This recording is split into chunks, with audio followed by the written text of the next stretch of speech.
This is a Kirkendall Barrett presentation, darling.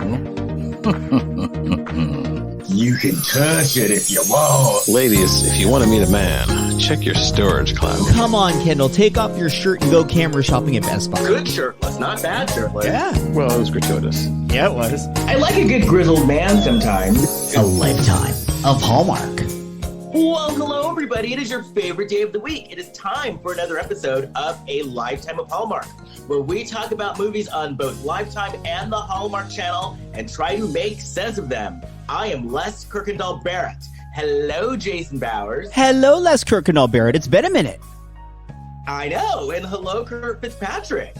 Hello, Les Kirkendall Barrett, and hello, Jason Bowers. And I've been I'm so excited. It has been so long. I have missed you guys. I've missed the podcast. That's how I'm feeling. I can't believe that we were talking and Jason realized that it's been 6 weeks. Yeah, we took a little break because there was a moment where all three of us were traveling at different times, and it was just becoming a lot. We thought it was like a 1 or 2 week break, but it's been a lot to be longer. Like had I even gone to New Orleans yet when we recorded?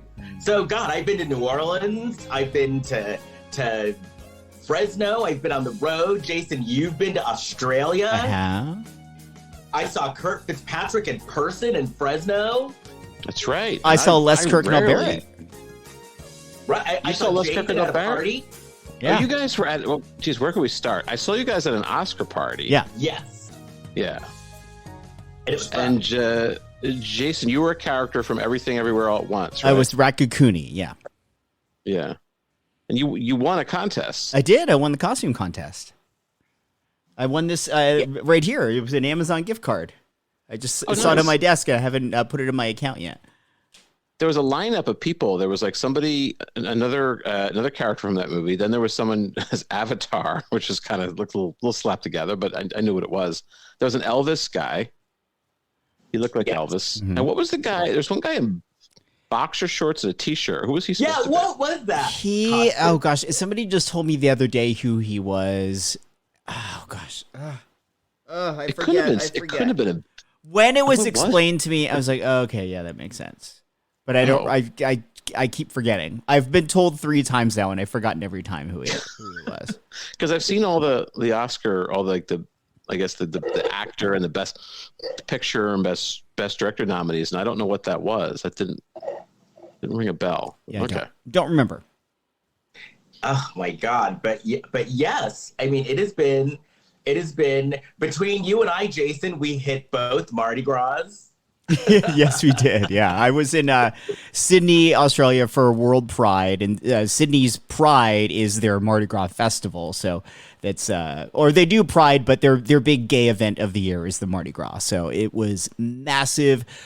I missed all of the the first part of the unbelievably bad weather we've been having here in LA.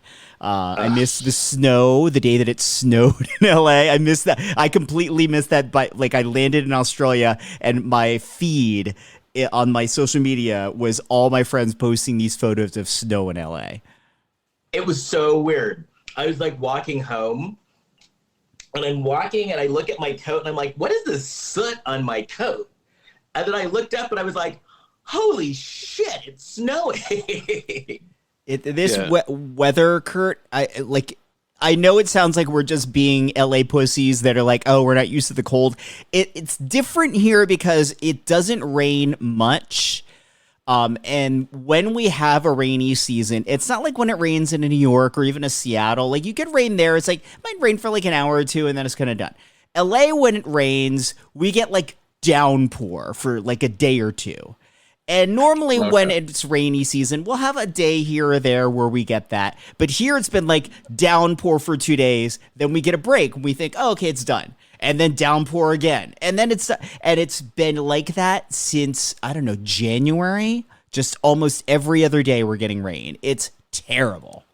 No, but is this helping you guys out? Because I know weren't there issues with the reservoirs? You guys had fires. Well, it's helping with the drought, but it's because it's so fast that the ground can't absorb it fast enough. So it's only helping so much with the drought, and it's actually causing flooding and causing mudslides. So, any problems it's solving, it's sort of canceling out with other problems.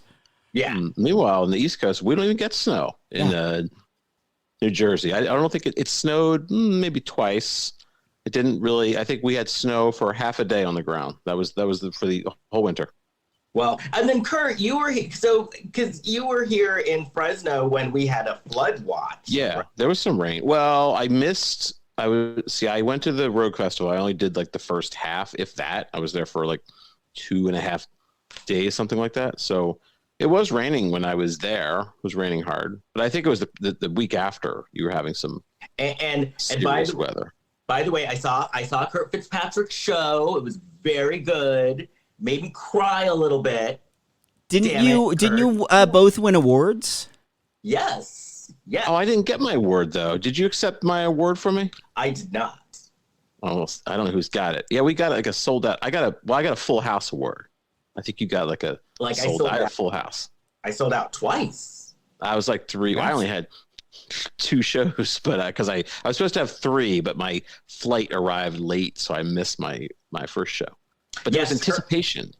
Kurt has a new cursed city that has something against him. I don't know what you did to Dallas, Kurt, but Dallas, yeah, me and JR twice. We were both shot. Yeah, no. I was in Dallas for like an 8-hour layover, which I wasn't supposed to have. It was supposed to be a 45-minute layover, but I didn't make it. So I had to cancel my first show. But then there was anticipation, like, is he going to make it? Is he going to be here? Oh, no. Yeah. Apparently that anticipation was happening even before that. They didn't know, is he going to be able to get here? Oh, yeah, it was a thing. Because I have a lot going on. It was a thing. No, it was like, it was like the rumors were like flying. So I was like, no, he's coming. I don't get out of money because of different circumstances, because I take care of people. So it's hard for me to, so I think people are aware of that, and they're like, is he going to make it out? Is he going to make it? Is he going to make it 3,000 miles? I don't know. I did. And I saw Les Crocodile Barrett show, The Real Black Swan, and it was great. Thank you. I finally got to see it. So it was a love fest out there. Yes. You're seeing each other's shows. So speaking of Love Fest, I'm before I ask if you have, the news that you have. So Kurt, you are someone's hall pass. Oh, what? Yeah. Yeah. Well, that's as much as I know. Les told me about this like 2 weeks ago, and he's been sitting on this. He wouldn't tell me what it was. And I even said, well, what's a hall pass? And he wrote me back and said, you know what it is. But I guess I did kind of know. There was a movie hall pass. Yeah. Mm-hmm. So Jason, so we were at this festival, and every night there was like a little get together party sort of a thing after the show ended. So on this particular night, we were there, and someone asked someone else, who I will tell you off mic who it was, who's not gay, by the way. Okay. They asked, if you were to have a gay hall pass and sleep with any artist, gay or not gay, who would your hall pass be? And he said Kurt Fitzpatrick. Wow. I did not expect that.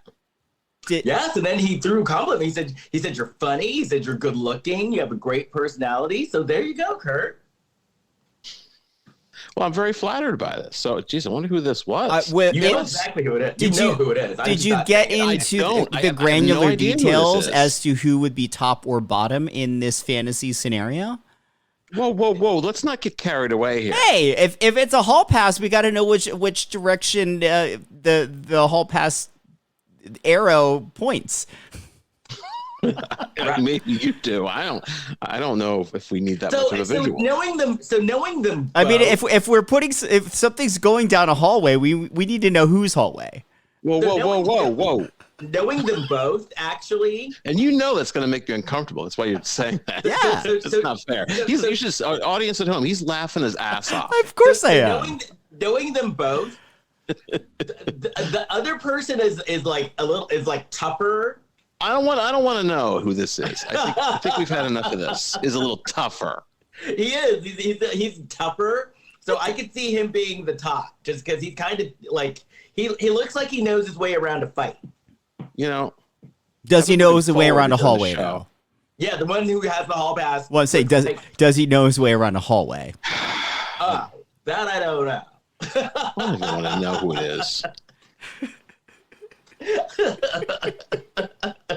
I think they may even listen to the show. I think. I'll tell you off mic. Jeez, I gotta compose myself now. I kind of thought it was a woman, first of all, that you were talking about has a hall pass for me, and now you hit me with the whole scenario. Oh, so you didn't even know before we started talking now that this thing that Wes has been... He said he's going to save it for the show. He just said, I'm someone's hall pass. So I'm thinking, what woman out there is married and has me as a hall pass? I'm trying to think. No, boy, it's a good thing I didn't put too much thought into it. That would have been a waste of time. But you said this is a straight guy. Yes. Huh. It's a straight guy. It was a scenario. If you were gay and to have a gay hall pass, who would it be? And Well, I'm very flattered by this. Yeah. Did they? This is an honest question. You don't have to get into the details of it if you don't want, Les. But did they give any context as to why that was the answer? Oh, because they said that they like Kurt. Kurt's good looking. Kurt's funny, and that would, if they were to go the other direction, Kurt would be the person.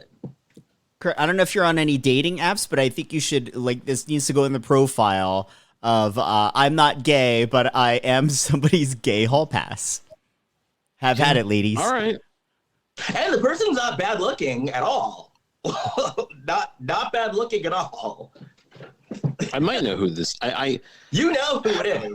Well, I know the people there, so I'm sure if you said the person's name, I know who you're talking about. But I don't know who you're talking about. I don't know. Kurt, I've got a surprise for you. We've got the person here on the podcast. No.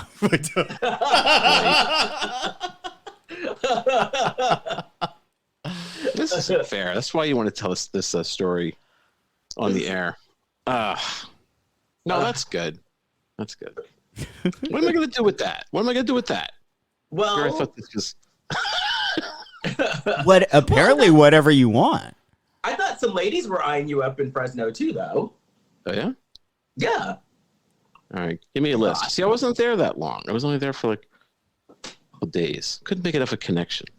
Right. Anyway, well, now back in my home.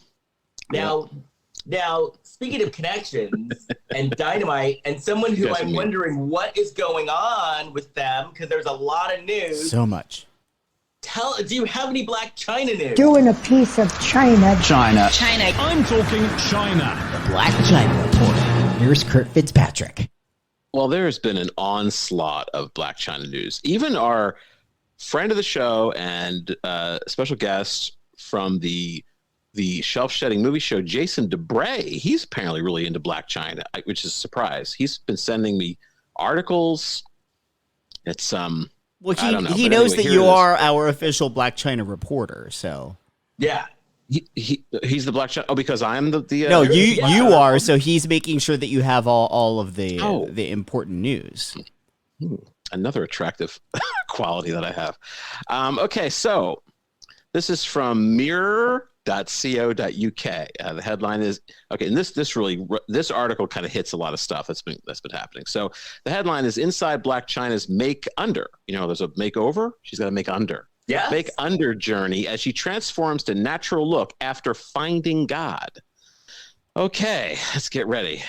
Blac Chyna has shocked fans after revealing she is undergoing an epic transformation as she takes drastic steps to change her look.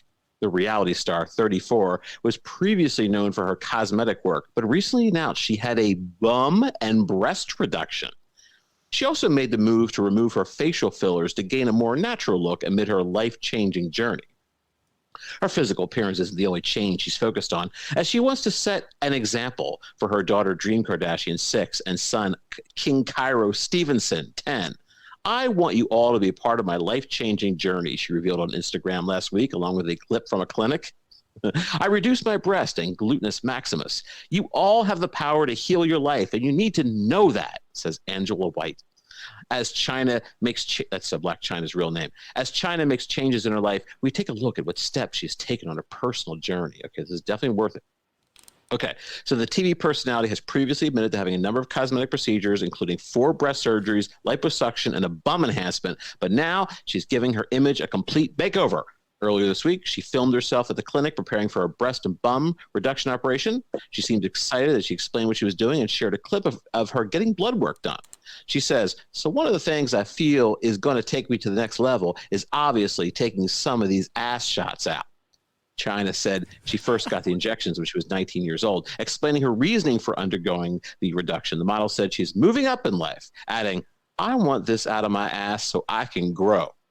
In the comments section, a fan begged, please get some face filler dissolved too, with Chyna insisting that is next on my list. The star has taken No, wait, there's more. This is worth a long article. The star has taken her makeUNDER to the next level and took to her Instagram story to explain she's also going to stop wearing long false nails. Sharing a picture of her natural nails, she wrote, I feel so free without the long stiletto nails. Shout out to all the women that wear them. They no longer serve my purpose. She signed off the post using her real name, Angela White. Opening up about her decision to cut her long nails, Chyna said in a video, I'm past that stage. Been there, done that. I'm passing the baton to the younger ladies. She added she was stepping in a different way. But there's more here. Now, okay, she's also working on overhauling her online presence into something new, more wholesome. She's deactivating her OnlyFans account because of her children. I don't do OnlyFans anymore. I don't do it anymore at all, the mother of 2 explained on the Jason Lee show. I'm just changing everything about me. She added that selling saucy snaps of herself was a dead end. She's worth way more than that. In May last year, Chyna celebrated her 34th birthday by getting baptized in a garden pool. She teased new beginnings after losing a high-profile legal battle with the Kardashians. In her Instagram, she shared a clip of herself dressed in white in a swimming pool as the ceremony was performed. The former reality star also captioned the picture, born again on my birthday, with a praying hands emoji, followed by 5/11/22 hashtag new beginnings. Since then, Chyna has been posting snaps of herself after attending church. And that's it. Wow. I had heard about the makeUNDER stuff. I hadn't heard about the church angle. I am not a religious person, but I am curious if if she's going to one of these like celebrity, almost griftery like Hillsong church or something like that. Oh. But if it was a celebrity church, would they have her like get a breast reduction? They might. It sounds like she did a lot of the stuff before. Oh no, that's right. It was. But I also think. I mean, I don't think these churches are telling these celebrities that go to them what to do, but they are sort of guiding them on their path to find Jesus or whatever it is. And sometimes the person interprets that as, look at all this fake stuff I've been doing. I need to retreat. I mean, like when Justin Bieber got really religious, he sort of retreated from public life. You used to hear crazy stories about him every day, and then it just stopped. I mean, because when it comes to OnlyFans, she's the GOAT. Yeah, she's really the GOAT. Like, I think she saw we took some time off, and she just went crazy. She didn't know we were coming back. Well, Blac Chyna, we're back. Wow. So, because I got to tell you, I'm a little worried. I also, the cynic in me, religion aspect of this aside, the cynic in me is wondering, I wonder if she and her team are trying to have her branch out and do more mainstream stuff, like not just be on Zeus TV, but she wants to get legitimate acting gigs and stuff like that. She needs to be castable as more than this person that just has all these fillers. True. No, that is very true, because she's got to be able to portray different people in different roles, and having all that stuff does limit you. There's only certain things you can do. I mean, do we think the new Blac Chyna, do you think she could be in a Hallmark movie? I would love that. That would be the ultimate. We would be seeing, people would think we had great foresight. It would finally put it together. I want to fast forward a couple of years where she becomes like the new queen of Hallmark, and she starts talking about it in an interview. She's like, I never really thought about it, but I kept coming up in all these Google searches that mentioned Hallmark and my name together, and I didn't understand it. And I took it as a sign from God. Right. Do you guys think that she's aware at this point that she's mentioned on this podcast? Because I'm going to say I'm going to say there's a 60% chance that she's aware, because this has been going on for a couple of years now. I wouldn't be surprised. I seriously wouldn't. I wouldn't be super surprised. I don't think she's sheltered. Put it this way. Hallmark knows about us because they had, whenever somebody from Hallmark comes on this show, we have to get vetted. Like, they have to get permission from the network, and we've been vetted because Hallmark is real. I don't know. Well, this was the old Hallmark. I didn't know with the new Hallmark. I would think any network is going to have their antenna up over any potential PR fires that could start burning if their talent were to speak out of term. Right. So yeah, they know about us. They're aware for sure. Mm-hmm. Does Lifetime, like when Meredith Thomas comes on the show, does she have to get permission from Lifetime?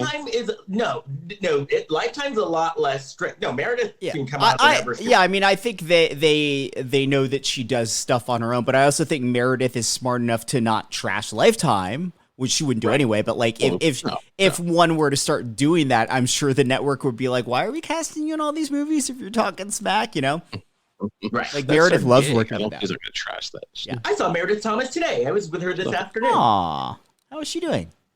Good. She looks great because we do volunteer work together. Mm-hmm. She's actually the one that got me into it. Yeah. So like once a week, what we do is we go to an elementary school and teach little elementary school students storytelling. Oh, that's lovely. And so I just saw her today. Nice.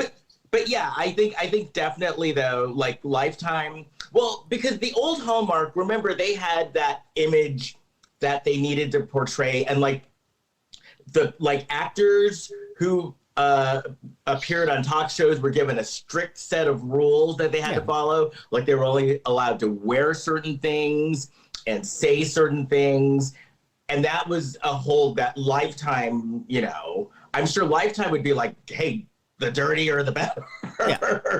Within reason. I mean, they don't want it to reflect poorly on the network. They want it to be a reflection of the network. Right.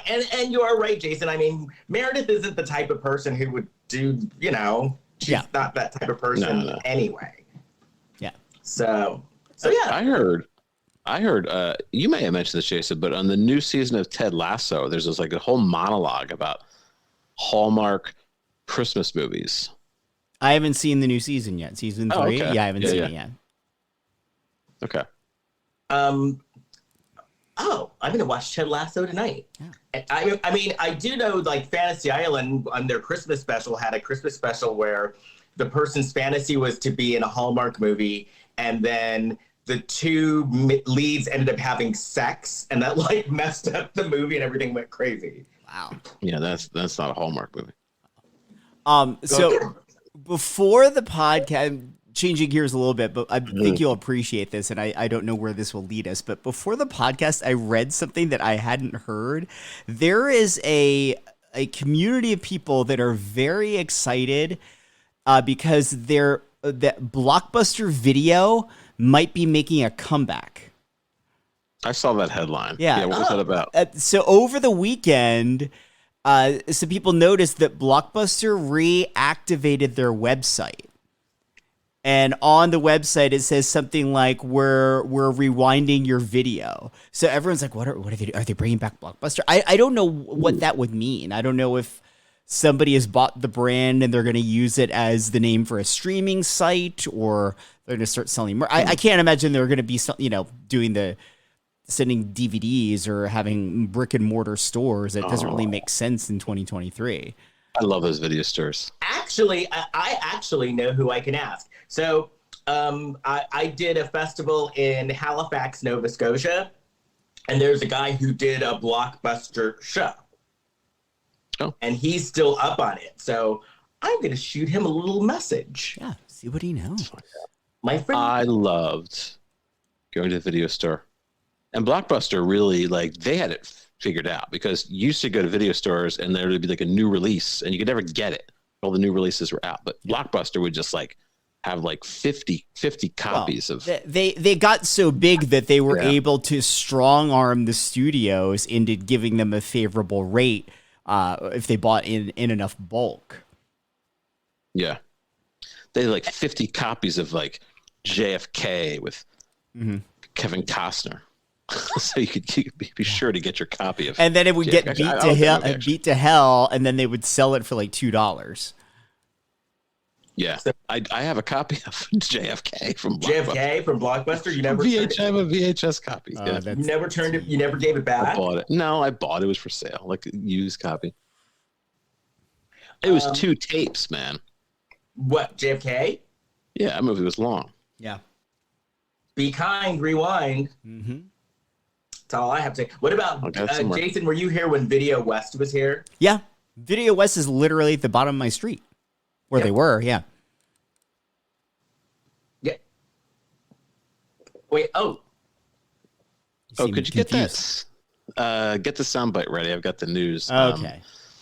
I gave them a little bit of warning on this audience, because I enjoy the soundbite. But okay. I'm not laughing at the content of what I'm going to say. That Dick Van Dyke was in a car accident. You dick! Only reason Kurt wanted to deliver that news on the podcast was so that I could play that soundbite. Even though Dick Van Dyke is not a dick, other than his name. I wanted to say, because he's a national treasure. He maybe shouldn't be driving at his age, but isn't he 98? 97 or 8, yeah. One of my, I wish I remember which of my friends posted this, but he said something along the lines of maybe a 97-year-old shouldn't be driving in the rain when they're prone to tripping over ottomans. Right? Right? Oh, man. Because, I'm sure the car, what if it was Come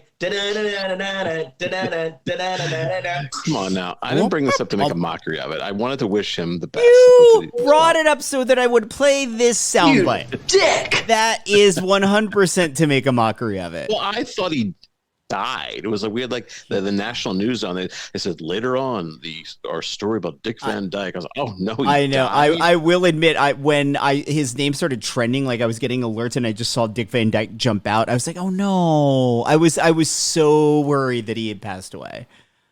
And he now it's the thing is, died twice. And for 98, he looks good. He still has a full head of hair. Yeah. Well, he says keep moving. Oh, he's got a young wife too. But he says keep moving, because they asked him. Well, yeah, how do you keep going? He stays fit by sweeping chimneys, by tap dancing, and of course by roller skating while he solves crime. Right. Yeah. When did he do that? On Diagnosis Murder. He did that on Diagnosis Murder? I love Diagnosis Murder. I never watched it. I did the math. I didn't know why this had crossed my mind, but I looked at how many seasons the Dick Van Dyke Show had run, a classic, one of my favorite shows of all time.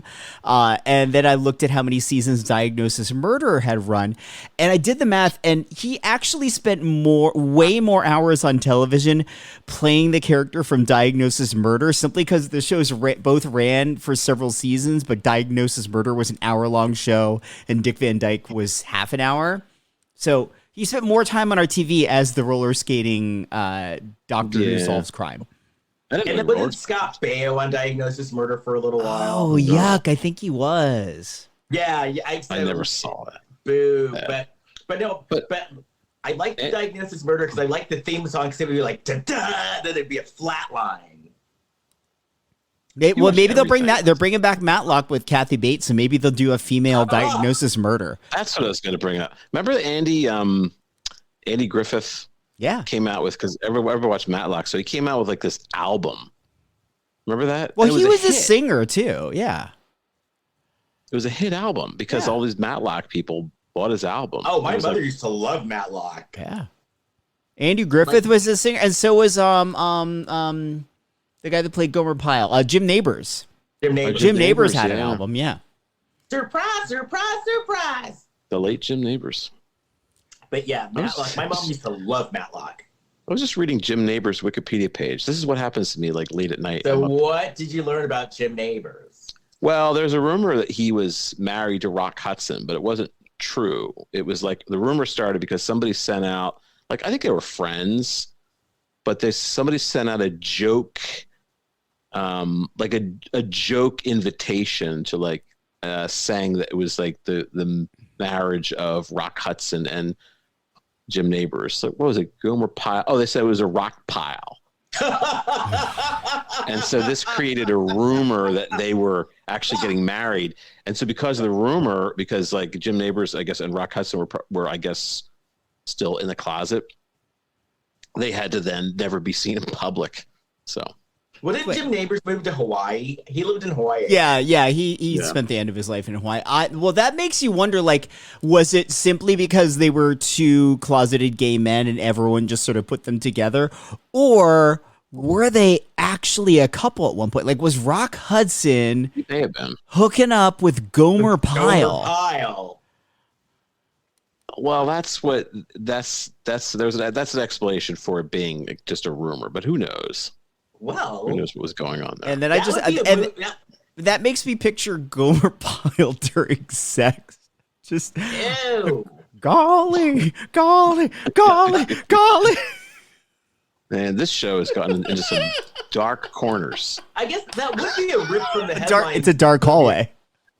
It's a darkness that no, but he did have a longtime companion. I think after things got legal, he did marry his companion. And they said early on, because he would always sing at, I guess, the Indy 500 or something like that. Who? It was Jim Nabors? Yeah, I believe that's what he would do. So but there was times when he would bring his longtime companion. So he was semi out. I think at some point, like as the older closeted celebrities that really couldn't come out, I think once their careers had peaked, they're like, I'm bringing them with me, whatever. No one's giving me work anyway. No, so, right. I was almost going to say, it's not like I was like, no, I'm not going to say. I'm just going to leave it at that. Okay. No. We don't want to get sued. Anyway. Yeah, no, we don't want to get sued. No, I had my tip of my tongue. Oh, wait, we're recording this. We are recording. Sometimes I forget. Well, shall we talk about this movie? Yeah. Sure. Now, I could tell you didn't like it just from the yeah, it was very dry. I'm looking at this movie. I think as a way to, since we haven't recorded in 6 weeks, kind of just a way to ease us back in. Okay. Like kind of like a rehearsal. Yes. The movie in question is a Hallmark movie from last year called Unthinkably Good Things. And I understand. We're the bottom, and we need to. Oh. Yeah. No. Oh. No. Excuse me. Making a joke. But I thought, like, because the premise. I'm never saying that again. The premise sounded really good because 3 black ladies in Tuscany, and I thought, oh, this could be good because especially, I don't know if you guys are aware of this or not, but it's a known fact that a lot of black women go to Italy to find husbands. It's true because Italian men love black women, and it's a thing. I have never heard that before. Yeah, it's a total thing. There was even like a reality show on about it for a while. Like it's a total thing. So when I saw that, I thought, oh, this is going to be like one of those like 3 ladies looking for love in Italy. Nice. I wish that would have. I mean, maybe it didn't need to. I don't know, but I feel like I would have liked to have seen that addressed in the movie, if that is a thing, even just a casual mention of it. Because she did mention like having to work hard because she was a Black woman. She did mention. Oh, I thought that speech was great. I just mean the concept of this is a known thing that Black women will go to Italy for this. Yeah. And I think if they would have played that aspect of it, I think it would have been a really good movie. Or even if she would have mentioned it, I think I enjoyed this movie, and I didn't think it was great, but I thought it was good. But I think this would have been much better as the premise for a ongoing series versus a movie where they were trying to cram in a whole lot and service a whole bunch of characters. And you know what, Jason? Yeah. If this was a series, I would totally watch it. Mm-hmm. I would.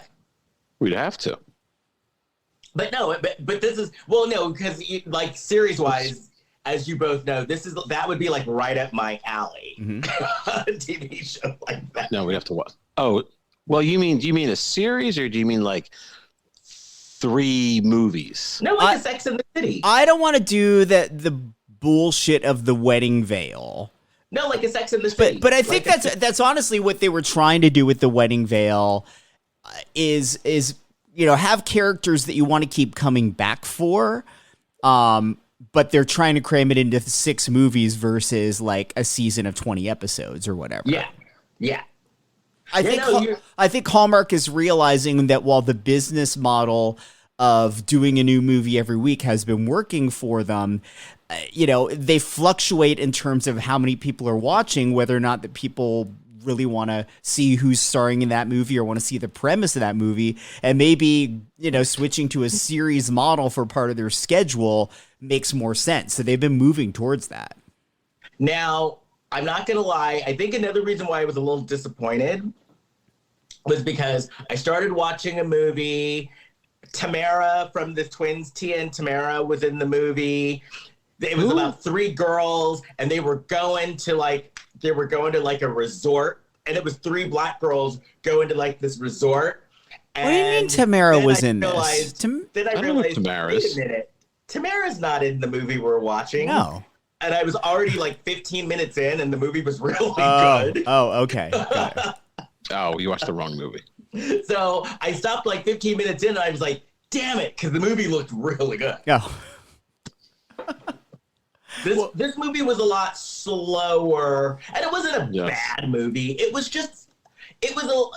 a lot slower paced than I thought. There were moments where they were walking and talking real slow, and I thought, you've got so many characters that you need to service in this movie. Speed it up so you can actually explain some of what's going on here. Yeah. So I think there were periods of this movie where it coasted on its charm, if you will. Yeah, for sure.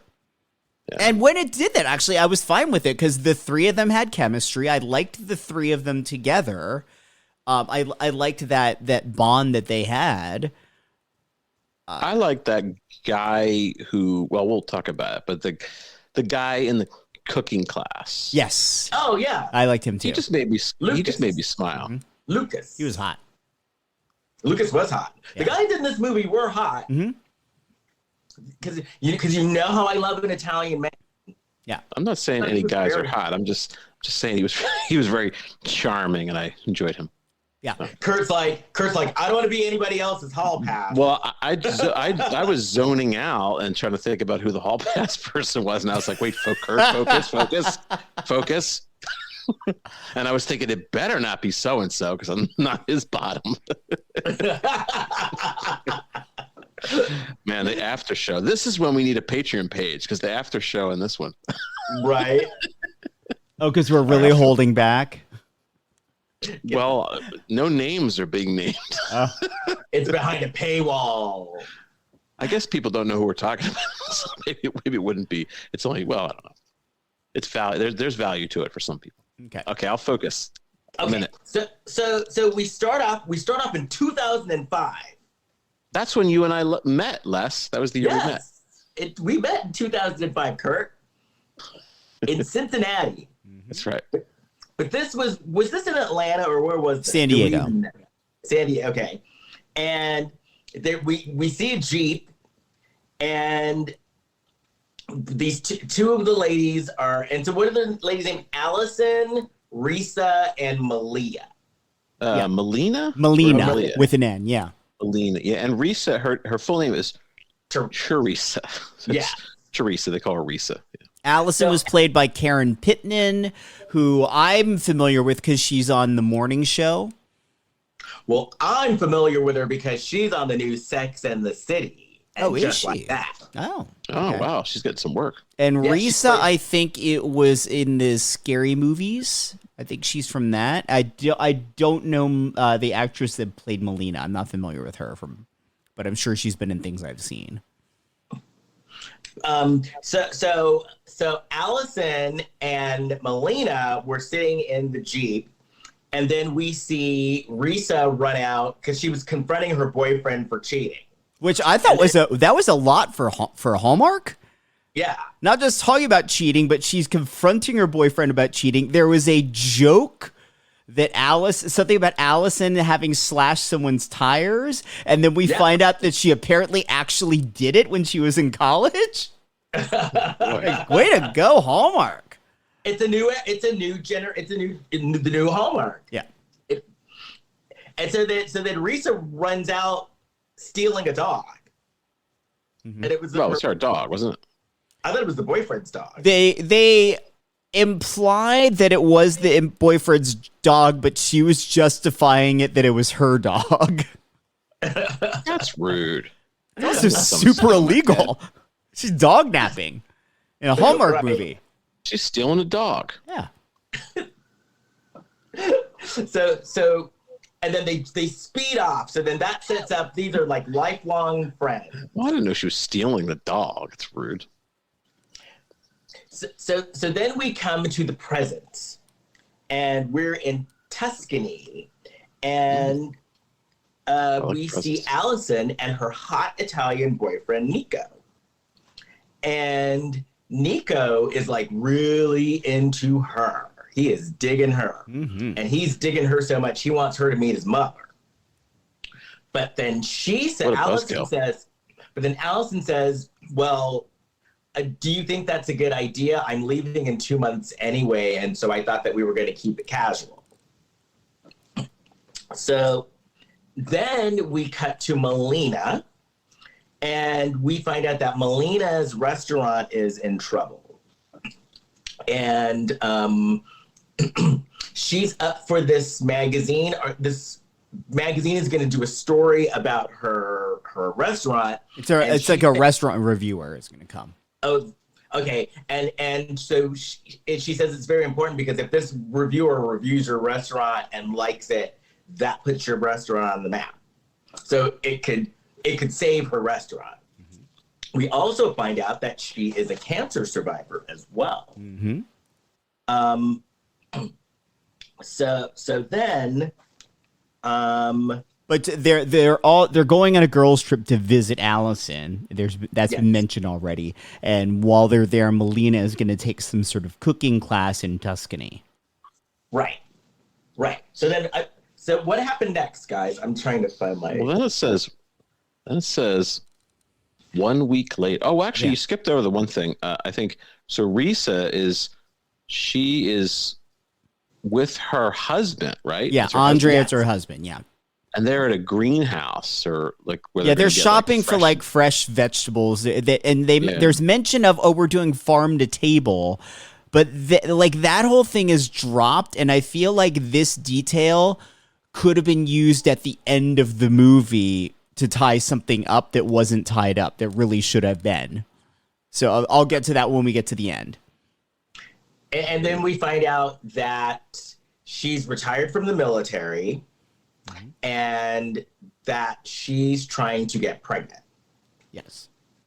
unsuccessfully. It's not going well. And then what happened after that? Well, then we have it says 1 week later. Yeah. And now we're in Italy. At And this the massive house. are all together. Massive. What's That the house where Allison was Allison is like a professor at a college there, and this is a university rental, and this house looked like a mansion. And I know good universities have some money, but this was ridiculous. Yeah, I would have pulled up. I think I pulled up as soon as I got an eyeful of the house. I would have just stopped the car, jumped out, probably the car's still running, and just started screaming like, "What the fuck is this?" It would have been a big mess. The car probably would have been smashing into the house. So, but I was thinking about that. And then I look. It's so funny because then I look at my notes, and then I'm like, Stacy wanted to be an artist, but art didn't pay the bills. That was the other movie. So. Oh wait, are your notes from the movie that you weren't supposed to watch mixed in with the movie that you did? Yeah. So what happened next in that movie? What? What happened next in that movie? Oh, then in that movie, so they wanted to go on this fun retreat, and so Samira called and had her flaky assistant make the reservations, but the assistant made the reservations. They thought it was going to be like a singles retreat, but they got booked into a women's retreat. Oh, wow.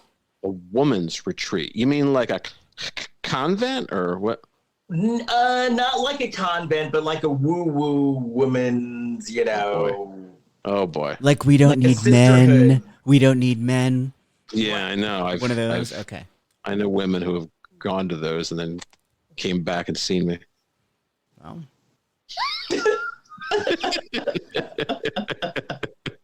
So what's the name of that movie? What the takeaway from this? That movie's called Girlfriendly. The takeaway from this episode of a Lifetime of Hallmark podcast is that there's a straight guy that is a hall pass with Kurt on deck, but the women are going to retreats and coming back saying, "Yeah, I don't need you in my life, Kurt." Yeah, that's nice, Jason. I appreciate that. I'm glad that's the takeaway.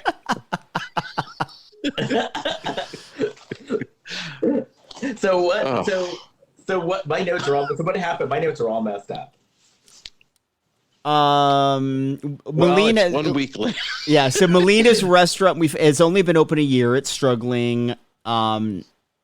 She lies to Allison about the health of the restaurant, meaning like she's like everything's fine, even though Risa knows it's not. Right. Risa's reporting to Allison that like, hey, things aren't really clicking with Andre anymore. Doesn't really go into detail there. And then they go by the university, and Allison runs into her, I guess the dean there or whatever, and he's like, Allison, we've been because she's been teaching there on leave from her regular professorship in North Carolina. And so this university in Italy, they've loved her creative writing teaching so much that they want to offer her a full-time job. Like, hey, move here, you could teach here, but we need a decision by next Friday. Yeah. And judging from that house that she was living in, that would be a good job to have. Yeah. Yeah, I have my notes. An old white man approaches them, full-time creative writing teaching offer. So that's where we're at. Okay. Yeah. So then the friends, Melina and Risa meet Nico, and they like him. Well, wait, go shopping. Yeah, they went shopping. The one woman, she'd be a good match for me. She's not into fashion or shopping. Well, that was Melina. Melina was saying, oh, I'm not really into fashion anymore. But that was basically Melina covering for, hey, I don't have a lot of money because my restaurant's struggling, so I don't want to spend money while I'm here. Right, that's what that smart. was. I like that. And then we find Risa has a dog back home. The dog that she has with Andre is called Sugar Ray. And she sees this thing. She's like, I want to start making a doggy clothing line. Yeah, she's very ADD, Risa. Well, she's lost in life, basically. She's looking for some focus, basically. So I like Melina. She's my pick. She's smart about her money. She cooks. So I like where this is going. Okay. And then once again, they're talking to Nico and Allison stresses, we're not, Nico says, we're not a couple. Because we both decided since she was only going to be here for a few months anyway, we're just going to keep it light. Yeah. Yeah, and then somebody says, I think this was Risa who says, well, you can call a duck a frog or something like that. Yeah, but it still walks like a duck or something like that. Yeah. Basically Just, say, like, you can pretend that this is not a relationship, but duh. Right. She starts quacking. Yeah. Yeah. She was literally quacking. And two, it's obvious that Allison and Nico are like both into each other. Oh yeah, for sure. There was a detail mentioned that I thought was going to be important later. And this again would have benefited this if this were an ongoing television series. They mentioned Nico's son is 21. And later on, they mentioned that another character's kid is 21. So I thought we were going to meet both the two kids were going to somehow get together. We don't ever meet that other 21-year-old kid, though. Because we meet Nico's son, and Nico's son was cute. Yeah, it was cute. We also went back a year, and we saw how Allison and Nico met. He was selling cheese. Well, he was giving cheese samples at Kickory Farms. Yeah. He was doing this stuff. So that's hot. Because he works at a farmer's market. Yeah. He sells cheese. Yeah. Blocks of cheese. Now, I know you're saying that Melina is for you because she cooks and whatnot, but like Nico is giving away free cheese, Kurt. Oh, man. I feel like Nico's your hall pass. Right? No, if Nico was giving out cake. True. All right. Yeah. Well, somebody was making chocolate chip cookies, too. Wait, I missed that. When was that? Where was that in the movie? Melina, I think she was making chocolate chip cookies. Yeah, that's right. She was making cookies. Oh, okay. Unless I was having a fever dream during this movie. No, she was making cookies. Yeah. Okay, good. Because that's when she talks to Risa, and Risa is like a little sad because Risa was like, I was 1 week late, and for a minute, I thought that I might be pregnant. And that's when she kind of fills Melina in on her pregnancy issues. But they don't tell they're like, don't tell Allison. The fact that they were talking about being late for their period, again, I don't have a problem with it. I'm just really surprised Hallmark is being that blunt these days. I love it. We're just leaning in. Yeah. Well, I love it. Like, if you think about it just from a purely business decision perspective, the majority of their audience goes through that. They understand what that is. Why is it weird to talk about it? Right. I don't think it was weird, but and okay, so then I didn't either. But would we have seen that in Hallmark 5 years ago? I don't think so. You're surprised. All right. But the funny thing is when I watched the wrong movie, they had an issue. One of the women was adopting twins, and she said because I had trouble getting pregnant on my own, and so I adopted. And that was like in the first 10 minutes of the movie. Yeah.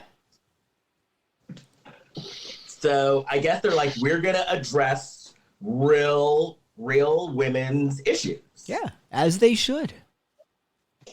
Oh, so then Risa also was like, well, I'm almost 40. If I'm going to do this, I need to do this before it's too late. And Melina's like, well, Janet Jackson was 50. And then Risa was like, and I like this because Risa was like, well, Janet Jackson has a lot of money. Mm-hmm. Right. So I thought that was kind of cool too, that they mentioned it like, hey. Well, the one thing I think, and we kind of joke about it's a whole new Hallmark when then we see things that were formerly risque. I think the real sign that it's a whole new Hallmark is they're giving their characters actual problems or actual hurdles in life. The fact that Melina had cancer, the fact that Risa is having trouble conceiving, we would have never seen stuff like that in a Hallmark movie a few years ago. They would have never even said pregnancy. Yeah. They wouldn't have said the word pregnancy. Really? No, they never said the word pregnant. They would say expecting. Yeah. They would never remember how they would never say the word divorce. They would rather kill I remember before having them get divorced. I remember people weren't divorced, but pregnant. I don't know. I didn't know that was such a dirty word. Well, I'm glad they've progressed. Because remember before when they'd be like, where's your wife? And he'd be like, we're no longer together. Or like they'd come up with something. Or they would just talk about the wife in past tense, but you would never know she had passed away, or if it was, why the relationship ended. And certainly if they would talk about divorce once they started saying the word, they wouldn't even ever say like, oh, it was because someone cheated. It was always very like amicable. Very like it was, we just weren't on the same page kind of thing. And now they're we like, just grew apart. He cheated on me. I know when people break up in these Hallmark movies, it's always very clean. Everything's always fun. There's never any screaming or sobbing. That's why I love the mention of slashing of someone's tires in this movie. Yeah. That would make me scream and sob. Oh, one thing we didn't mention, which I think is notable, is this is one of Hallmark's movies under their Mahogany label. Mahogany. Yeah. Oh, and that was another thing in the last movie, the wrong movie. They were working for a company called Mahogany. That was their job. Yeah. Oh, okay. So then Melina's in her cooking class, and she meets a very handsome gentleman. And they're comparing recipes, and he mentioned something that sounds really good. He was saying how his dad made cornbread and put brisket in cornbread. That sounds so fucking amazing. Yeah, that does sound good. That could be good. What she described didn't sound appetizing to me, though. No. She said a sunflower artichoke? Yeah, not so much. But a brisket and cornbread, that sounds really good. Sunflower artichoke sounds like the B-side to Harry Styles' Watermelon Sugar. Right. Sunflower artichoke. Do-do. By the way, speaking of songs, this movie had a budget because their song that they kept on singing, their friend's song, that's a song. That's a legit song. Yeah. I didn't know you could eat a sunflower. Sunflower seeds. Hey, so brisket, I haven't had a lot of brisket. I'm looking it up right now. So it's a piece of meat, a cut of meat from the breast or lower chest of beef, and you put that in cornbread. I guess that would be good. I'm not a huge cornbread fan. Like a cornbread, but infused with brisket. Yeah, because that would sweeten it up a little bit. Yeah, probably make the cornbread seem a little less dry. Because that is my issue with cornbread. A lot of times is just too dry. Well, that's why you put a lot of butter on it. Yes, cornbread with doused in butter is delicious. What's it called? Boston Market. Did you have those out there? We used to. Yeah. Boston Market. I don't know if they're still here or there, but I think they used to give you like a little square of cornbread. I think they did that at Kenny Rogers Roasters too. Oh, remember Kenny Rogers Roasters? It's the wood that makes it good. Well, what did you say? That was their slogan. It's the wood that makes it good. Oh boy. Yeah, we had a Kenny Rogers Roasters on Highland. There's only one. There was that one. There was one in Burbank too, because I would go to the one in Burbank when I lived there. I lived like on one side of Burbank. There was a Kenny Rogers Roasters. On the other side was a Boston Market. Yeah, I would go to the Kenny Rogers Roasters on Highland. Anyway, so we find out Risa all of a sudden tells Allison, "Oh, I'm checking out apartments. I want to move here," and then Allison's like, "But what about Andre, your husband?" And Risa was like, "I just need some time on my own to think things out." And so then Andre calls, and Allison, I love this advice because Allison's like, "Don't say anything to him unless you're sure you're going to do this," which I thought was good advice. But then Andre calls her because Andre's like, "What the hell is going on? And why are we getting all of these boxes delivered to the house?" Yeah. Andre said she is doing the most, which means that she's doing too much Yes. She was being extra. She has a lot to do. She's like me. Yeah. I'm similar to Teresa, but I'm attracted to Melina. I don't think I would say personality wise, you're a little closer to Melina than Reese, at least what I know of. Oh, totally. Yeah. Totally. Yeah. Because like if you look at the personalities, Allison was the one that generally had the good head on her shoulders. She was the real smart, practical one, but she's the business person. Allison. And then Risa is like the more free-spirited one, the one that's a little bit of a live wire. And Melina is the, she's smart, but she's not quite as alpha as Allison. And Melina's going to be much more, not subdued. That isn't the word. You better not say it. Hey, this is a big setup. No, it's really like I'm not making fun of you. I just think Melina's a little more gentle, like she's she's mellow. She's more cautious. Yeah, that's the word, cautious. So then not meant as a dick, Allison, Kurt. Seriously. No, I know. Okay. So then Allison decides she's still nervous about quitting this job because she was up for tenure at her job back in the States. So she's talking to Risa and she's trying to get up the guts to send an email to her boss back in the States to see if she could get more time in Italy. So then that way, if she had more time in Italy, she could do the job and not have to quit her job back in the States. So she sends an email. So she writes an email, but she's not sure whether she's going to send it or not. She ended up sending it though, didn't she? Yeah. Oh yeah. Okay. She totally ended. Yeah. But this is the part where she was still just vacillating, but she ends up sending it for sure.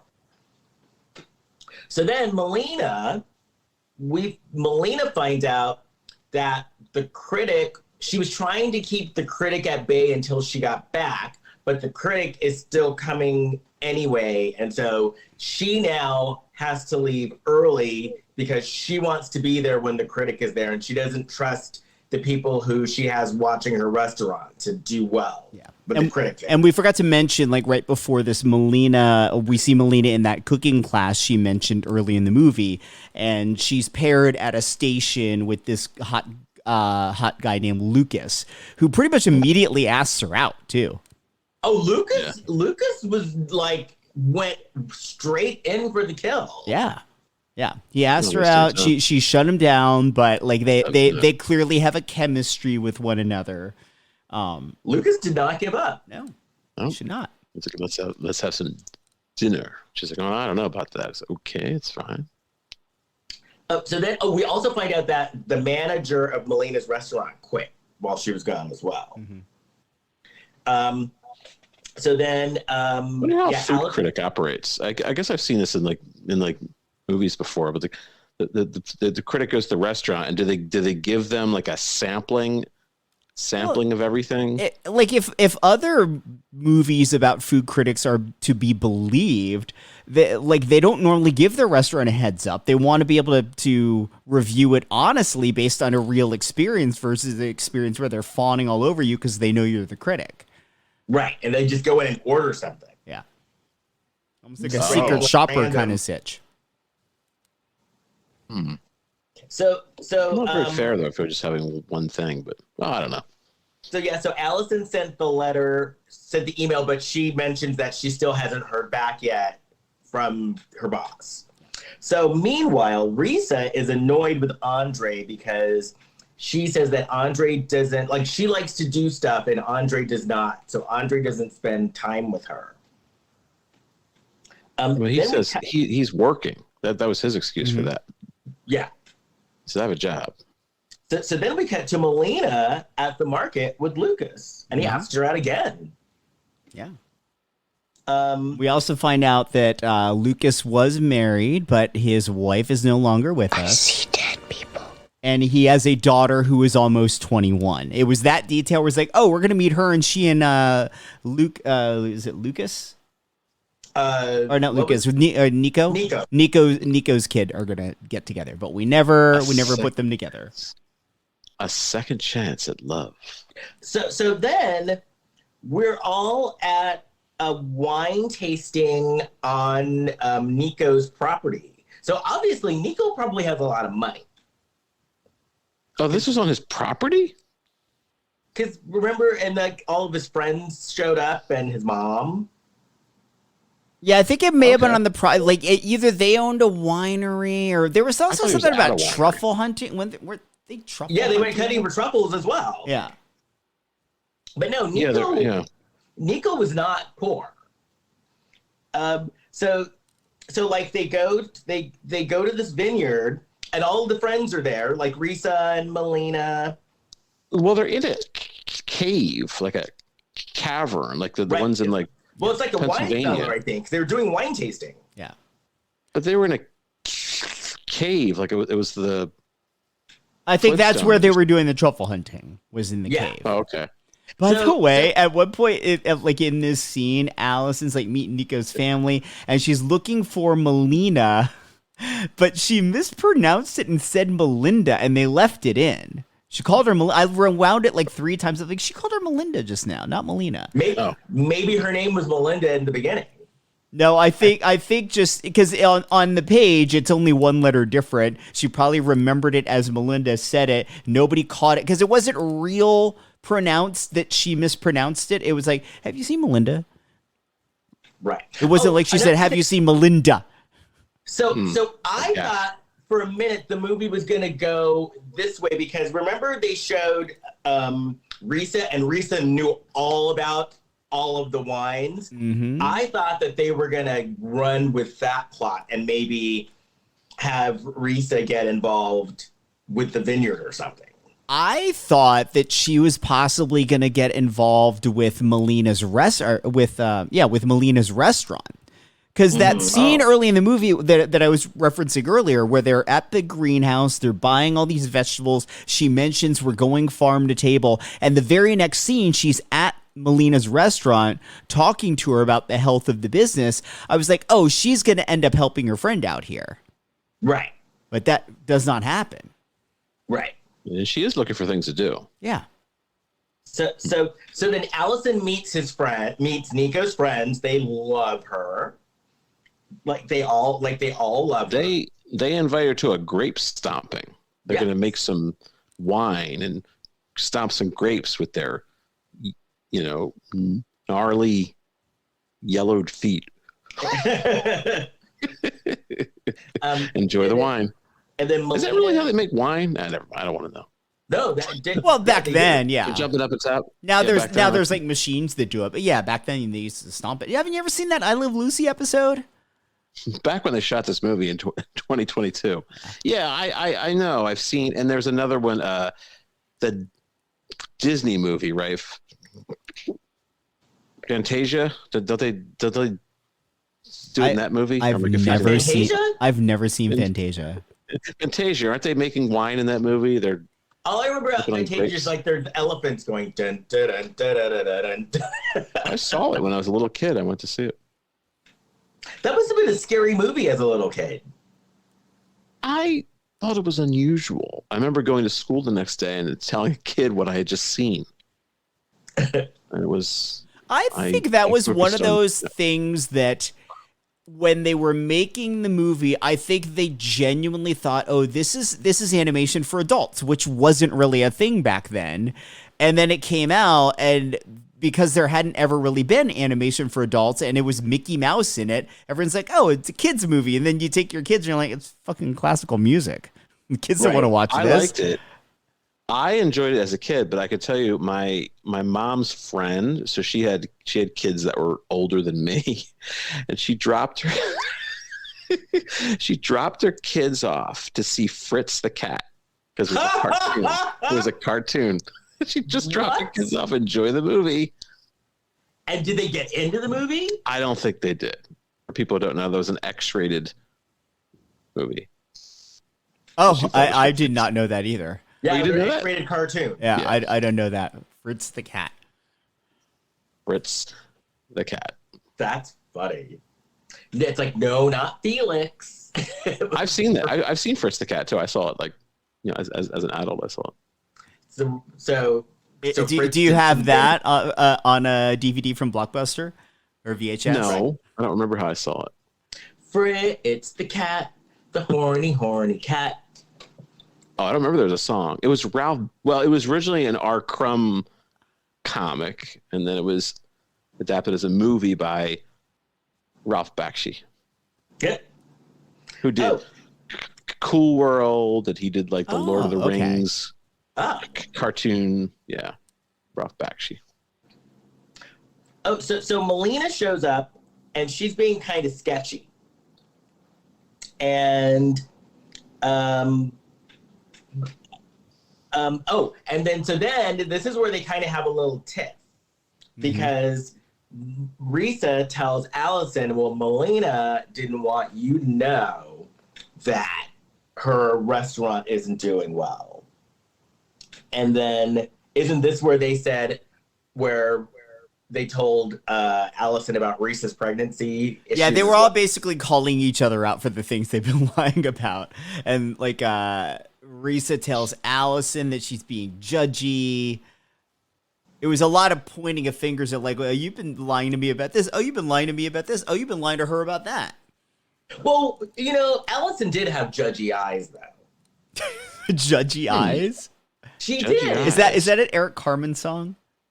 Like judgy, like, judgy eyes. Judgy eyes. Like she look, Eddie Davis eyes? No, like, that look like, and then looks you up and down and like shakes her head and walks away. Yeah. Because Allison again was she was the most pragmatic of the three. It's like an older sibling. Like, do you all have older sisters? I don't. So No. I have an older sister, and like, Who gets mad at you for watching movies while you're driving in a thunderstorm?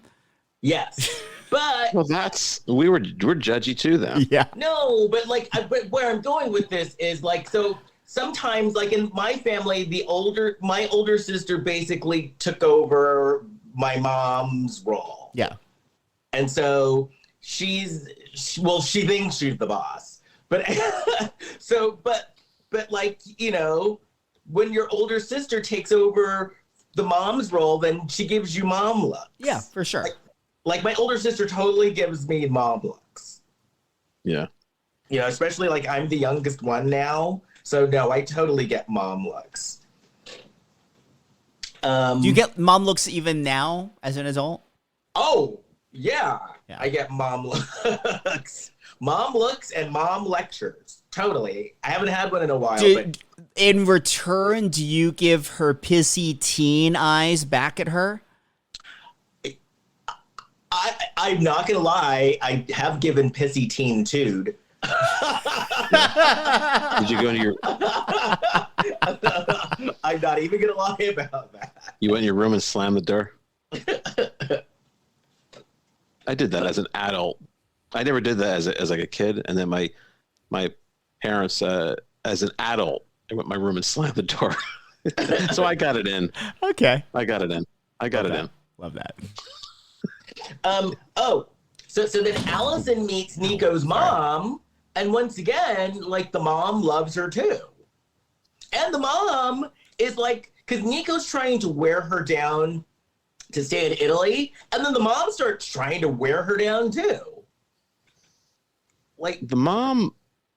Wait, where was the mom was kind of annoying though. She had, I don't know if this was the point. I liked her. She was pressing real hard for Allison, like all the, I forget how she worded it, but she sat down next to Allison and she was laying it on thick. Oh no, she was laying it on thick, and especially because they went on that truffle hunt, and truffle hunt. And like when they're making, first of all, I love that she purposefully came in last just so she could cook because she didn't feel like dealing with it. Yeah. Oh, this is it. She's telling Allison that love is like truffle hunting. You could be standing over one and not even realize it because you're not looking in the right place. Yeah, that's bad. And then she's like, but there's another one I remember too. I would be like, that's okay. You don't have to share anything else. But then she remembered it like 5 seconds later. And then we cut to Melina. Like, this is all going on, and then we cut to Melina in the car with Lucas, and he takes her out to this field with a bunch of sunflowers. And so she picks the sunflowers to make her dish, her sunflower artichokes. Hey, I don't know if we got to this yet, but this is a scene that's kind of subversive. Do we get to the part they're in like a barn with a bunch of sheep? Oh, yeah. And one of them says that Nico, is that his name, right? Nico? They say the sheep are, that's his real girlfriends. Yeah. That's his real girlfriends. That's Did they fucked up. say that? They do. She did. And Allison said that Teresa and Melina. when I was in New Orleans one time, this years ago, they had a blow up sheep sex doll, and it said, was that the year that we were there together? No, it was some years before that, and it was a blow up sheep, and it said on the box, "Put the kids to bed and pretend you're inbred." What? And then I said to the guy working there, I said, "Can I take a picture of that?" And the guy with the most humorless look. You want to talk about judgy? It wasn't even judgy. It was like somebody froze his face and he just like nodded no. I'm like, dude, you're the one selling a blow up sheep, right? Lighten up a bit. Well, he wants you to buy it. He doesn't like if everyone just took the photo and didn't buy it, you're putting the poor guy out of business. Let me tell you something. That scenario would not be a bottom. Interesting. You like that, Jason? What? Yeah. You took that too seriously. I was just thinking about it. Like, you know. Oh, great. I was just taking in the moment and realized that you had completely pulled the wool over my eyes. Oh, shit.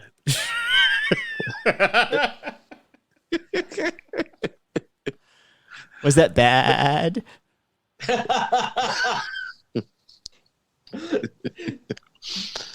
But so I wrote in my notes, Nico and his mom are really trying to wear her down.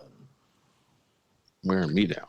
So then in the middle of dinner, Allison gets a call, and it's a FaceTime from her boss. And her boss is like, "Guess what? We want to give you a promotion." And she's like, "Oh shit." This is the boss in North Carolina, to be clear. Yeah. Yeah. Oh, I see where we are in my notes. Everyone's pigging out. Yeah. She gets a call. Yeah. And then I wrote here, like, you know, Melina. We already talked about this. They called each other out in like the apartment, and Allison trying to get pregnant and da da da da. Oh, so then Melina tells them that Lucas asked her out for dinner, and she keeps on turning him down. And she says that she hasn't been with anyone since her cancer diagnosis, and since she got over her cancer. And so they're like, "You need to go on this date. And not only do you need to go on this date, we're going to have a makeover montage." The shortest montage of all time. Yeah. They get this beautiful dress for her, and I was like, I hope the date's not at Starbucks. It was a beautiful dress, but it looked almost like she could have worn that to the Oscars. It was way too dressy for a first date, especially if you don't really know where you're going. Totally. They're definitely not going to Kenny Rogers Roasters in that outfit.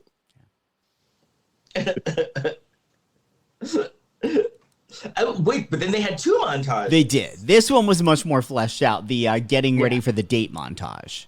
Yes. And so then we cut to Nico and Allison, and Nico is sad that she's leaving. I'm like, oh, he's really into her. But the sad thing is too, she's really into him as well. That's what's sad about it. And then this is where she tells him, because he's like, well, why do you want to take this job? Why are you so hell-bent about taking this job when they want to give you a job here? And she's like, well, you know, I'm a black woman, and it's harder for a black woman to get ahead, and I worked really hard for this, so I'm taking it.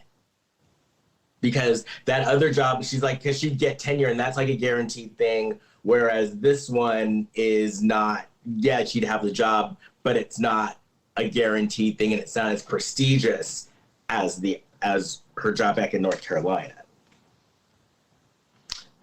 Stay in Italy. Got that nice house. Got the dude. Have a job. Right. So then Melina goes on her date and has fun, and the next day she's like, I needed that makeover. And then and then also they're talking to Risa, and they're like, you really need to tell Andre what you're up to and about your new apartment. And she had all these gripes against Andre because, she said Andre wasn't giving her attention. Andre didn't like to do the same things that she did. Andre was kind of boring. They're like, you need to talk to Andre about this. Meanwhile, Allison has a bunch of letters from her students. Like, the students knew that she was leaving, and so they had written a bunch of letters, and they all loved her. Yeah, they were basically just going on and on about how she unlocked their creative juices, and Risa and Melina are like, "Oh, you probably got that from students in North Carolina." She's like, "No, never. It's just I'm loving this way more than I've ever loved teaching back in the States." So then Allison agrees to take the job, and then it's like nonstop phone calls. The job in North Carolina. Yeah, they just start bugging the shit out of her. And so all of the ladies are at it's Melina's last day. They're all at a museum, and they kind of get on Allison because she's on the phone when they're supposed to be spending time together. And then they start having an argument in the middle of the museum. And then, they're just calling each other out for their respective lives being in chaos and not being upfront about it. Yeah. And then they storm out. Yeah. One of them needs to meditate, right? That's Risa. Which, okay, I go to a meditation class, and if Risa would have been acting like this in my meditation class, we would have had a problem. Because it was a quiet class, but Risa's making noises and shifting around. She couldn't She doesn't know how to meditate. But in fairness, she realized, okay, I don't belong here, and she bailed. Well, after an hour of sighing and making noise. Yeah. She needs to give it a chance.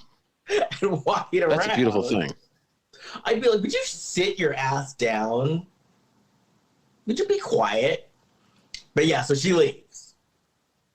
You sound very zen with how pissed off you are at this, Les.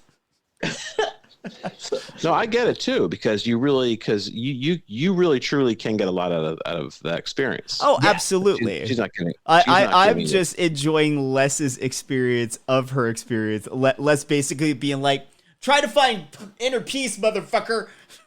Calm the fuck down. Hey, so at the Rogue Festival, so Les and I are at this brunch that they have every year, and so we're talking to this woman. I never met her before. I don't think you had met her either, Les. And she's telling us how she prepares to do a show. Oh my god! And she goes, before I have my show, I have to do about an hour of yoga, and then I have to run through my entire show before I do it. And Les just gets this look on his face, and he says, "You need to cut that shit out."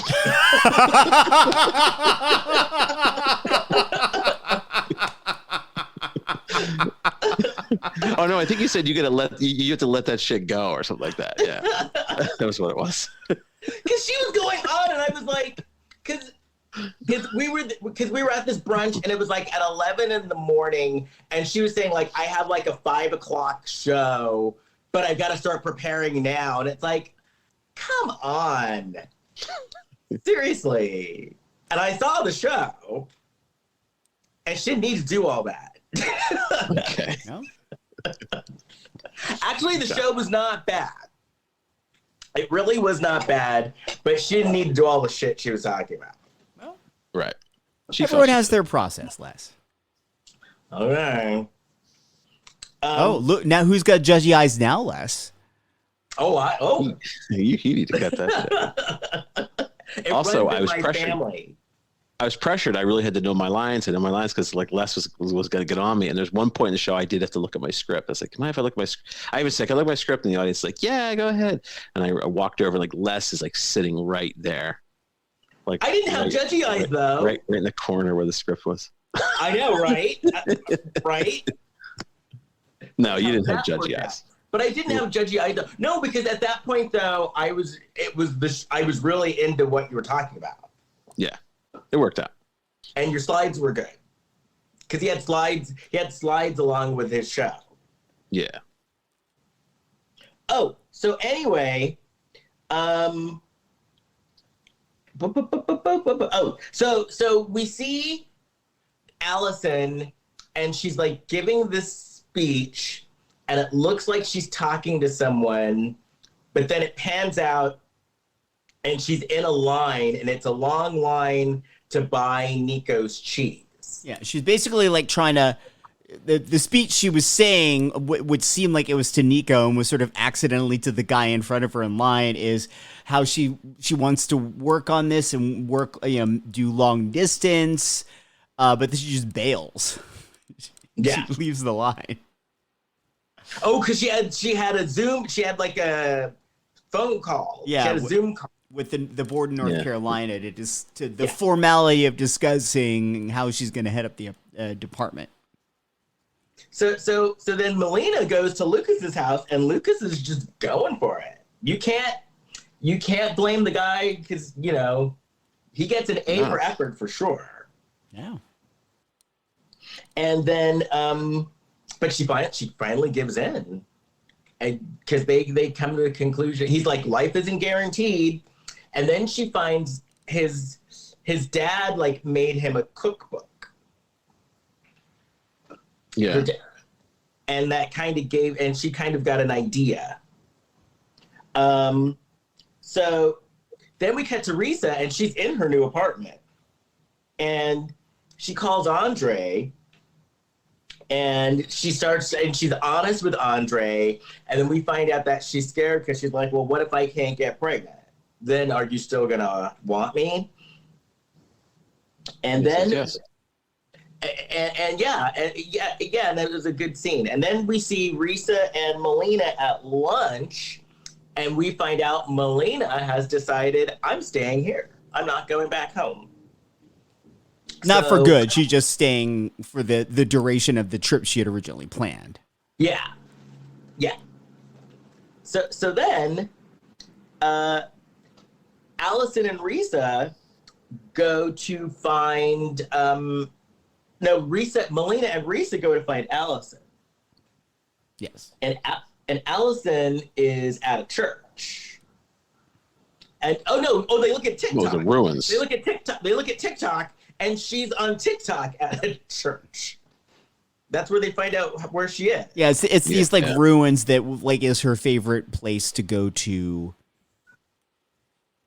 But I love that though. I was like, okay, Hallmark, keeping it current. They look on TikTok and find her on TikTok. That's good. Mm-hmm. Aren't they talking about closing that? They're talking about outlawing it in the U.S. Yeah. Yeah. Because it operates differently here in the U.S. than it does in other countries. Basically, in other countries, they have all these safeguards on it so that people can steal your information, and so you can't bully people and all these things. And in the U.S., we don't have those safeguards, which is why it is a cesspool, just like all other social media here in the U.S. Okay. I'm not on TikTok. Neither am I. I am, but I don't use it. Oh, but the TikTok thing is relevant to the plot though, because early in the movie we saw Allison with the posting on TikTok, and basically people noted that she says very like eloquent things when she's on there. Yes. And that will pay off later in the movie. So that was not an extraneous discussion about TikTok. It relates to the movie. It does. So they all go looking for her, and then they find her at the ruins, and Allison confesses to them, you know what? I froze while talking to the board, and I don't want the job after all. And then she said, I've been faking the funk. Who faked the funk? Right. Gotta fake that funk. And then Risa says her chakras are not aligned. Right. She said it. And then Melina gives Allison a book that she made of all of Allison's poems and her writing and stuff. It was they took her posts that she's been putting on TikTok and transcribed them and said that they're basically poems. So now they basically the conceit here is you said that you wanted to write a book. Well, you basically have. Here's your book. And so they've all decided, hey, we're all going to start over because they're all women of a certain age. And so they've all decided, okay, we're all going to start over and basically have like our second chapters in life. The phrase was you have to fall in love with your fresh start. Yes. Okay. So then Nico shows up and she's like, I've decided to stay and I love you and da-da-da. And he's very happy. But then she realizes, oh, shit, I got to let them know that I want to keep the job here in Italy after all, the job that was offered to her. So then they have the obligatory Italy get on the back of a scooter scene. Yeah. And not so a bird scooter, a Vespa, I'm assuming, yeah. Right. That'd be really funny if they were both just riding around like on a lime scooter through the cobblestone streets. Moped. Right. Oh, so they get to the school. She busts into the meeting. She tells the board, I want the job after all. And they really like her. And they're happy that she takes the job. But they're all smiling and like happy about it. Yeah, they nod. A lot of people are nodding. That's a room full of extras that weren't given lines of dialogue. So they don't have to pay them more. Probably don't speak English. They probably couldn't understand a word she was saying. Oh, possibly, yeah. They didn't know what they were in. And they're very smiley though, all of the extras. Sure. I wonder what Italian craft services is like. Just bowls of spaghetti with no sauce. You just go in and you dig your head and you just shoveling spaghetti noodles in your mouth. Like for the non-union. Imagine what's on the non-union craft service. What like do they have any like candies that are big in Italy? You know how we have like M&Ms or the probably big like thing. Toblerone. Okay. So it's like, you know, just like packs of Toblerone on the table. Like they have like white chocolate candy bars. Like Hershey's, like they have like a Hershey's white chocolate there. Probably like those. Bread, of course. Oh, and not coffee, but it's espresso. They definitely have espresso. Right. And I bet if you're union, you get like this big, huge like meal. Yeah. I used to drink that coffee out of that truck. You know what I'm talking about? The truck. It's got that coffee in it. Yeah. Oh, so anyway, they go back to the house, Allison's house, and Andre's there. And it's like, oh, Andre showed up. And then good job. And then what else happened? Well, Allison bursts. Oh no, where you said that she bursts in. Yeah, that's basically it. That's basically the end of the movie. But so we've tied up Risa is, clearly staying with Andre and she's a little more focused. So we understand that storyline's wrapped up. We've got Allison is staying in Italy with Nico, taking this job and getting this fresh start. That's tied up. This giant story of Melina is just unresolved. Yeah. We don't know what's going to happen to her failing restaurant. Wow. The one relationship that I became invested in this movie is her and Lucas. We don't know what's happening to them. Like, I didn't care about Nico and Allison because we didn't really see the budding of their relationship. We didn't see that journey happen other than the meet cute, that flashback. So what happens to Melina and Lucas? Sounds like another movie. They could have wrapped it up with a simple line of dialogue of Risa is actually going to help Melina manage the restaurant because she's looking for something to do. And, Lucas, it was actually offered a job in the States, so he's moving there too. Or even better, Risa goes back to run the restaurant, and since Risa's going to run the restaurant, Melina could stay in Italy with There Lucas. you go. And they can cook together. Yeah. Oh, well. They could open up another restaurant in Italy. Because he was from a line of chefs. Like, his dad was a chef as well. Yeah. All right. So I guess I like this movie better than I thought I did. That was okay. After discussing it, I liked it better than I thought I did. Once I got to know the characters a little bit, I thoroughly enjoyed it. But again, like I said, they were just servicing so many characters and so many storylines. This would have been better served by an ongoing series of some sort, where we can, get a little more time with some of these the characters that aren't the main three women. Right. I judge it. I'll be judgy. I find so many of these Hallmark movies so bland that a lot of times I judge it based on the actors and the chemistry. And I thought they were in good shape in terms of that. And I also like that these women were of a certain age. They weren't like young 20-somethings. There's a second chance at love. And I like that Nico was a little, they were a little older, a little seasoned. Yeah, but not okay. When you say that, it makes it sound like they're 60. Like they were all about to turn 40. Yeah. Yeah. And Nico had gray hair and stuff. I was like, I like that. Well, Nico must be a little bit older than that. Probably he's probably around the same age. He had sexy salt and pepper. It wasn't older man gray. Yeah, it was just a smattering. Yeah, of it's look, guys? These sheep are wearing me down. Right. Taking a couple years off my life. I need a bonkers, blood and guts Lifetime movie. Yes. But you know what I've noticed lately? A lot of the new Lifetime movies are ripped from the headlines.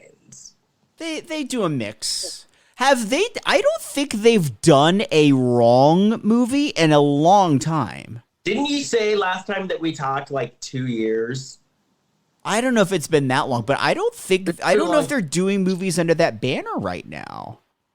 I wonder, because we mentioned our friend Meredith. Meredith still works all the time, all the time. But I wonder if it's just a different franchise, or if she's just doing, Have you noticed that their franchise movies haven't been around so much? Any of the franchises? Well, there's The Wrong, and what's the other one? Killer, Killer, Psycho, Killer Grandma, Psycho, Psycho Unless Killer. they're all on LMN, because there's Lifetime and Lifetime. Well, yeah, but we would still have heard of them either way. We've watched plenty of movies from LMN too. Because the last few commercials I've seen, it's ripped from the headlines, the girl locked in the closet. And I'm like, well, that takes all the fun out of it if it's a true story. The girl was locked in a closet? Yeah, that was one of the movies. The girl in the locked in the closet. And it was Tammy from remember Tammy from Real World Los Angeles? Yeah. She was the one that locked the girl in the closet. Yes. She's locked. I'm trying to see what's playing on Lifetime. Yeah, I'm looking at the Wikipedia page for the Wrong series. The last one was a year ago. It was the Wrong High School Sweetheart in February of last year. Who we've seen and met. No. You're thinking of The Wrong Blind Date. Oh, that's true. Yeah. Actually, I saw The Wrong Blind Date. He was on Fantasy Island a couple of weeks ago. Okay, what's playing now? Okay, there's a movie called Girl in the Shed. Kidnapping of Abby. But I think that's a rip from the headlines. Oh, what was it? The Eric also Roberts LMN. series that we've seen some of, and we still haven't watched them all. Oh gosh, what was that? Oh, the Eric Roberts one? Yeah, we should watch one of those because there are a couple more in that series we haven't watched. What is it called? Killer Prom, Homecoming Revenge. This is what's playing Friday morning. You must. What? This is Stalked by My Doctor. What is it? Stalked by My Doctor was the first one. Yes, that's right. I would be up for a Stalked by My Doctor. Yes. Did we watch Psycho Party Planner? Yes, we did. We did watch Psycho Party Planner. Sounds like something I would have suggested. Yes, we have watched that one. Here's a movie called The Single Mom Conspiracy. Ooh, okay, read the premise. It's very short. Well, let me see. I could click it up and see. A single mother. Hold on. It's taking a little while to come up. All right. A single mother links the kidnapping of her teenage daughter to a devious plot hatched by those closest to her. Oh. It's The Single Mom Conspiracy on LMN. Because, yeah, I would love something bonkers as bonkers. Gotta be something wacky out there. Have we seen Stalked by My Doctor Patience Revenge? Apparently there's a musical number in it. Wait, have we seen? No, wait. No, we haven't. We saw Stalked by My... That's the one. How many have we seen? Two or three of them? We've seen two. Hey, as a heads up, for fans of our podcast, there's a bunch of movies coming up on LMN this week. I don't know when we're posting this, but anyway, this Sunday, Ruthless Realtors on at 8 a.m. and then Killer Contractors on at noon. Oh my god! Oh, yeah, we did both those movies. Listeners, set your DVRs. If you don't watch those two movies, you are doing a disservice to yourself. We're recording this on March 23rd, 2023. So, listeners, set those DVRs. Because those are two of the best movies ever. They really are. And I love that they're back to back. In the morning. Get up in the morning and good morning. And then watch them in the morning, and in the afternoon listen to our episodes about this movie. So did you find, Jason, Stalked by My Doctor? Yeah, I think there's one that we can watch. Yeah. Man? Okay, good. I'm just trying to look through my previous notes of movies to see which are the ones that we've watched, and when I search, because I write all my show notes in notes in Apple, because then it's on my computer, my phone, everywhere, and I'm searching for Eric Roberts and nothing is coming up, which tells me that these notes clearly have not indexed, because Eric Roberts should be coming up about 10 times if I search that name. It's so funny because I take my notes for the movies sometimes in a notebook. If someone were to ever find my notebook of like my movie notes, yeah, they'd be like, "What the fuck is wrong with you?" Indeed. Anyway, okay. Well, Kurt, you need to go to bed. Okay. But before Kurt goes to bed, if you need to find me, you can find me on my website, LesKirkendallBarrett.com. I actually don't have anything coming up for the next few months, but I do have some announcements coming up soon. Jason. Please rate and review our podcast and say, hey, guys, don't take so long off next time because I really love you. That way helps more people find the show. Wherever you listen to your podcast, 5 stars, please. You can find us all on Instagram and Facebook at Lifetime of Hallmark Podcast. You can find me on Facebook, Instagram, and Twitter at Big Shot Jason. Kurt. Well, I'm on KurtFitzpatrick.com, but I haven't updated it in a while. I don't have anything in the near future either, but I have ideas. Well, there you go. There you go. And speaking of ideas, I will. No, wait a minute. I got something. Because I hadn't. This is new. So I'm on the Shelf Shedding Movie Show, the Shelf Shedding movie podcast with Jason DeBray, and we went through all the Oscar nominees. So we have 2 episodes of that. So you can listen to that show. Yeah. And what did you think of the Oscars this year? Since there's no incident. Boring, mostly, but I get interested in like who won the actor categories and all that. Yeah. I It's think boring. that he won. Yeah. Anyway, I must go.